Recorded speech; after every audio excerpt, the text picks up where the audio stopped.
আসসালামু আলাইকুম। আজকে চমচমিয়ে খাবো আমার প্রিয় পান্তা ভাত। এখানে নিয়ে নিয়েছি আমি পান্তা ভাত, এখানে আছে লবণ আর করলা হচ্ছে গিয়ে আমি ভাজি করে নিয়ে নিয়েছি। ভেবেছিলাম শুধু আলু ভর্তা দিয়ে খাবো, তারপরে করলা আমি একটু ভাজি করে নিয়ে নিয়েছি।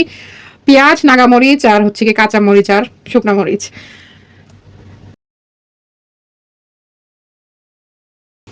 এই পান্তা ভাতের সাথে শুধু আলু ভর্তাটা হলে আর কোনো কিছুরই প্রয়োজন হয় না আসলে। তারপরে আমি করলাটা সামনে চোখে পড়লো তো ভাজি করে নিয়ে নিয়েছি।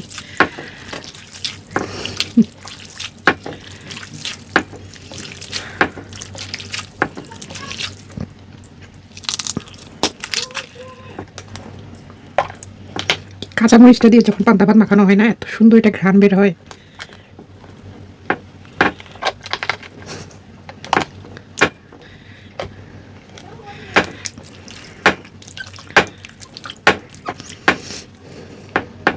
বিসমিল্লাহ।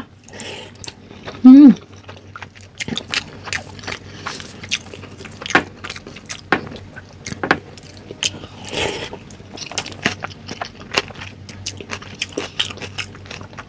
অমৃত।